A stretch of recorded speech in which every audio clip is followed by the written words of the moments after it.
after a week that saw some teasing green days. And as we approach a heavy earnings week, combined with a Fed meeting on Wednesday, which as you know has historically caused some pretty deep volatility to say the least. Well, with all of this in the forefront, you may be asking just what, Charlie, are the top 3 stocks for this week? And in this video, we must be talking about the top 3 stocks for this week. But first, let's go ahead and recap some plays from last week. Many EV-focused growth stocks had a very nice bounce after a rough start last week. Specifically, EV charging stations like ChargePoint, which finds itself right in the middle of a massive government infrastructure spending plan, and in the middle of a massive trend over to EVs. What a lot of people forget is the role that government plays in picking winners and losers, for better or worse. And as a result of this infrastructure plan, it's very likely that the government is going to pick ChargePoint as a big winner. A missing picture in Tesla's growth is that it was largely accelerated by the government and governmental subsidies. The public sector subsidized this private company, and being an industry leader in an industry that the government wants to push forward has a huge advantage. In fact, just last year in Q1 and Q2 of 2020, Tesla would have been at a loss without regulatory credits that the federal government makes competitors pay for. Federal government basically mandates that traditional automakers make a certain level or a certain amount of EVs, and if they don't, they have to buy credits from an American manufacturer that does. And what manufacturer has the most EV sales in the US? Well, Tesla. And I think you're going to see that in the charging station space as well, with ChargePoint receiving a similar benefit. PLTR continues its array into new clientele. They landed themselves a new government deal with the Crown Commercial Service. People often beat on PLTR because they're like, hey, wait, Palantir has a lot of government contracts.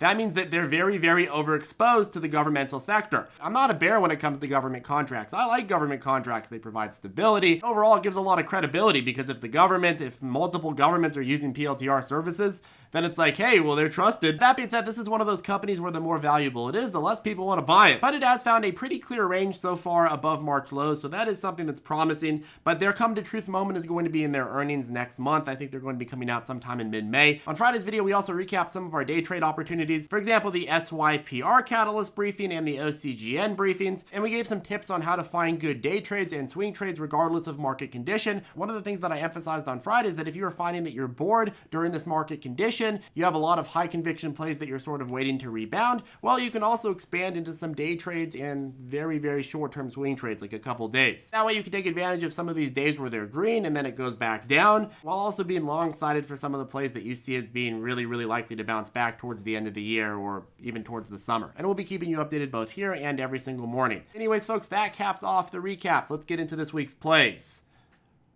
And the only thing that I ask of you in return for this video is that you hit that ravishing like button, and also don't forget to subscribe either. Also, this video is sponsored by ZipTrader U. If you'd like to learn how to trade with our step-by-step lessons, our private chat, and daily morning briefings where we brief on all the new catalysts and updates in each and every single market morning, well, go ahead and check out ZipTrader U and read over it a bit and take some time to think about whether the program is right for you. This is a program that you really need to sit down and do all the lessons and then apply the concepts in order to see any progress. Okay, so easily the most watched stock this week and the most relevant stock for this week is Tesla. They'll be dropping their earnings on Monday, and what do we know going into it? Well, we know that many tech companies, especially EVs, are struggling with the global chip shortage, which has hindered production almost across the board, but demand is still sky high. But Tesla has been very, very quiet about how they're navigating the chip shortage. However, the numbers that we've seen from them suggest that they're actually handling it pretty well. They've managed to deliver 184,800 vehicles in the first quarter of 2021, up 109% year over year. And in terms of their mass production, more affordable cars, the Model 3 and Model Y are up 140% year over year in growth. Some Tesla experts are suggesting that Tesla hasn't been as affected by this chip shortage because of the structure of their company and the relationships that they have with their suppliers. As the industry leader, they have the advantage of having years of dealing with these supply chain issues. They also do a lot more in-house, and they only outsource what's absolutely necessary. And when they do outsource, they've built a really strong relationship over the years with suppliers. So they're likely to be prioritized when there are chips to buy. And that's one of the advantages of being an industry leader. The other side of the equation that people are going to be looking for is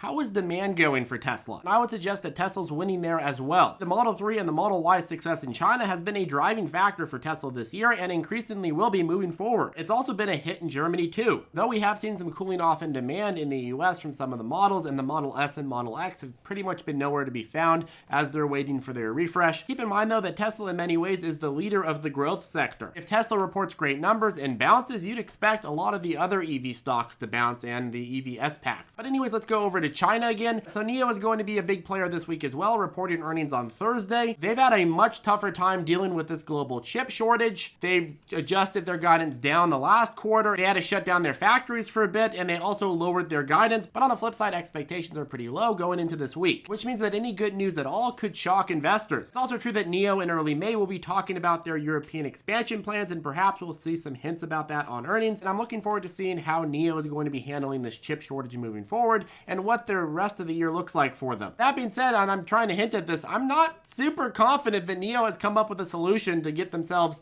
in a better position with this chip shortage. And there's a lot of FUD over when the chip shortage is going to end. So if they fail to present a bullish outlook on how they're going to navigate it and how they're going to meet production goals, well, I would expect another short-term buying opportunity. But I am holding some hope that they're able to surprise us, so I'm taking a slightly neutral approach to this stock. In terms of good news, there has been some heightened speculation that Cathie Wood of ARK Invest is going to be acquiring NIO. She's a huge believer in EV. She likes similar companies, and she also hasn't been afraid of buying and investing in Chinese companies and other sectors that she's liked. So NIO might actually make a lot of sense for her. She said in a recent interview that she's impressed by China's focus on electric vehicles, and also said her team is looking into Chinese EV players, including NIO and XPeng. So we'll see, but based on Cathie Wood's trading patterns, I think it is very likely that if NIO actually does get beat down on earnings, that Cathie Wood is going to go ahead and snap it up. In terms of the third stock, I just want to give you a general category instead of a specific stock. There are a few notable earnings coming out this week that I want you to make sure that you have an eye on, because these are going to be big catalysts for the rest of the market.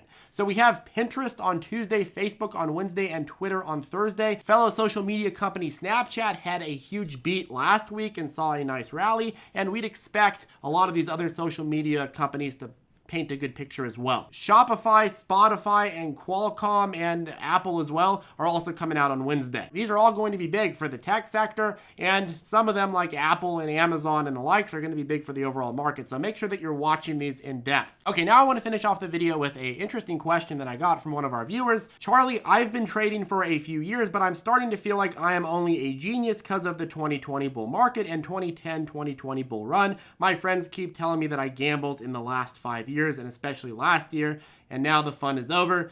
In fact, I think they are right. I looked at Cathie Wood's and even Warren Buffett's returns during bear markets, and I found that despite them being called the so-called experts, they never got it right during a bear market. Warren Buffett's fund lost half of its value in the weeks in 2020. So much for an expert. It came back during those weeks.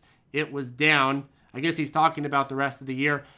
These people all ride the coattails of a bull market. Any tips on how to beat this rut and stay motivated? Okay, so I like this question a lot. During bear markets, you have a lot of people that are struggling with what we call random reinforcement. Maybe they practice bad trading habits during a bull market, and now they're starting to realize that those bad trading habits don't pay off. But some other people, they had good trading habits during a bull market, and then they try to do the same thing during a bear market, and they're confused. They're like, wait a second, did I just get lucky? And sometimes it's hard to distinguish between the people that did good and the people that did bad, because like this person said, obviously Warren Buffett lost tons of money during the COVID crash. Over the long run, you saw that, hey, actually his funds performed pretty well. And it was the same thing with Cathie Wood. She did very, very poorly during the beginning of COVID, and she's doing pretty bad right now. But over the long run, you start seeing which fund managers did the best and which didn't, and which actually were geniuses and not just geniuses by the bull market. But of course, I do want to address this question with an analogy. So let's compare market participants to cars. A bull market is a period where fuel is abundant. There's gasoline everywhere. A bear market or a slow market is a period where there's no gasoline or there's very little gasoline. And whether you have a Ferrari, a Honda Civic, or a 30-year-old Ford Explorer, those big SUVs that get like 5 miles per gallon, you're going to have a different experience in different market conditions. All of those cars are going to drive when there's gasoline, and none of those cars are going to drive when there's not gasoline. But here's the thing, when you have abundant gasoline, you're going to clearly see the difference in terms of performance. Now, if you found yourself getting away with driving like a really unreliable Ford Explorer with terrible gas mileage, well, a bear market can be a big wake-up call. That Ford Explorer was dragging you down, the gas mileage is bad, and you just can't frankly afford to keep it. But if you're doing the right thing and you're trading properly, then saying you were a genius just because you were in a bull market is sort of like saying that your Ferrari is just fast because there's gasoline in the tank. The Ferrari was specifically built and fine-tuned over years to become fast. It was designed for performance on the racetrack. Obviously, if you don't give it gas, it's not going to move, but that doesn't make it any less of a Ferrari. The reason that Cathie Wood and Warren Buffett have a history of doing bad in bear markets is why any long-term investor would have a bad time in bear markets. Because they're capital market strategies. Capital market strategies do the best when capital is flowing in. You get rid of the gasoline and they do bad. And obviously, Cathie Wood is concentrated in growth stocks and Warren Buffett's a little bit more a value guy, but still, I think the analogy is very important. Now, I'm not saying that I'm a Ferrari or you're a Ferrari, but I'm saying that we should aspire to be a combination of all the aspects of a car that we'd want to drive in any market condition. You want the reliability of a Honda, you want the performance of a Ferrari, you want the efficiency of a Prius. And you don't want to be bogged down by old Ford Explorers from 1990. You could also choose to be partially a motorcycle, going in and out in short-term trades. Gasoline in the market comes in cycles, and it always has. Sometimes you have a ton of gasoline all at once. Sometimes the gasoline's spread out. Sometimes you have no gasoline. Sometimes gasoline's getting sprinkled on certain sectors. So the key is either to dedicate yourself to being one type of car or to be versatile, have many different types of features in your car, fine-tune it, be the best that you can be in all market conditions. Or hey, maybe if gasoline is an issue, just buy a Tesla. Anyways, folks, that caps off the video. If you have any questions, feel free to reach out to us below or join us on ZipTrader Circle. Also, quick plug, if you'd like to learn how to trade with our step-by-step lessons, our private chat, and our daily morning briefings where we brief on all the latest catalysts in the market, well, I'll go ahead and put a link to ZipTrader below. Anyways, folks, that caps off the video, and I'll see you in the next one.